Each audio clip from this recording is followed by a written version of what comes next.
জামালপুরের দেওয়ারগঞ্জে যমুনা নদীর তীব্র ভাঙন শুরু হয়েছে। ভাঙনে গত এক মাসে ৪০টি বসতবাড়ি নদী গর্ভে বিলীন হয়ে গেছে। হুমকির মুখে পড়েছে চর ডাকাতিয়াপাড়া সরকারি প্রাথমিক বিদ্যালয় সহ বসতবাড়ি ও ফসলি জমি। অসময়ে নদী ভাঙনে আতঙ্কিত এলাকাবাসী। জামালপুর থেকে লুৎফুর রহমানের রিপোর্ট জানাচ্ছেন মাজহারুল হক মুহাজির। দেওয়ানগঞ্জ উপজেলার চিকাজানি ইউনিয়নের যমুনা নদীর তীরবর্তী ৬ কিলোমিটার এলাকা জুড়ে তীব্র নদী ভাঙ্গন শুরু হয়েছে। বাহাদুরাবাদ নৌথানা সংলগ্ন খোলাবাড়ি থেকে বড়খাল পর্যন্ত এলাকা জুড়ে চলছে তীব্র নদী ভাঙ্গন। এতে হুমকির মুখে পড়েছে চর ডাকাতিয়াপাড়া সরকারি প্রাথমিক বিদ্যালয় সহ বহু বসতবাড়ি, ফসলি জমি ও স্থাপনা।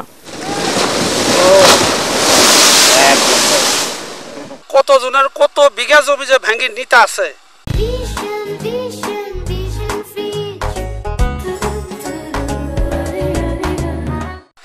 আমার যদি ওই জমিটা থাকতো আমরা ভুট্টার আবাদ, কুশের আবাদ করতাম। সব ভাঙতে নদীর কোনো ব্যবস্থা নিতে আসে না। আমরা হতো দরিদ্র, আমরা তো কই যায় খারাপ আগে কোনো ব্যবস্থা কেউ নদীর নাড্ডার কেউ করলো না। জমি 50-60 বিঘা মাটি নদীর গেছে গা। এখন আমরা ভাঙতে ভাঙতে একবারে পিরিজের কোনায় এসে বাড়ি করছি। এখনো নদী এসে ধরে দিচ্ছে আমরা। বর্ষার আগে স্থায়ী ব্যবস্থা না নিলে হুমকির মুখে পড়বে পুরো এলাকা। Dewanganj sugar mill, railway station, Dewanganj শহর পর্যন্ত আমরা একটি হুমকির মুখে আছি। আমি দাবি জানাচ্ছি যত দ্রুত সম্ভব একটি এই বালির বস্তানা দিয়ে একটি টেকসই বাঁধের জন্য আমি দাবি জানাচ্ছি। যদি অল্প কিছুদিনের মধ্যেই আমাদের এই নদী পাইলিং না করা হয় তাহলে এই অনেক হাজারো মানুষ মাথা ঠাঁই পাবার জায়গা পাবে না। শুধু বালির বস্তা ফেলে নদী ভাঙ্গন থামানো যাবে না।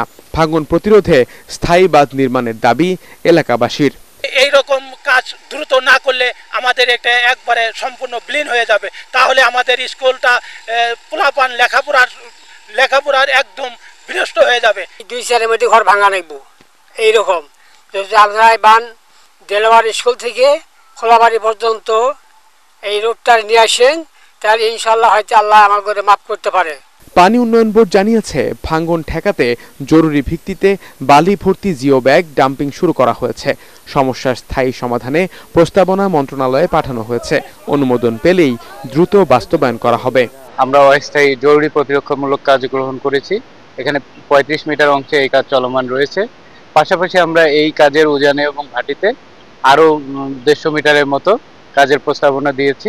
অনুমোদন পেলে সেই কাজটিও বাস্তবায়ন করা যাবে এবং এই বিদ্যালয়টি রক্ষা পাবে বলে আশা করা হচ্ছে। শুধু আশ্বাস নয়, ভাঙ্গন প্রতিরোধে দ্রুত স্থায়ী বাঁধ নির্মাণ এবং ভাঙ্গনে ক্ষতিগ্রস্তদের সহায়তায় সরকার কার্যকর পদক্ষেপ নেবে, এমনটাই প্রত্যাশা যমুনা পাড়ের মানুষের। Bureau report, ATN Bangla.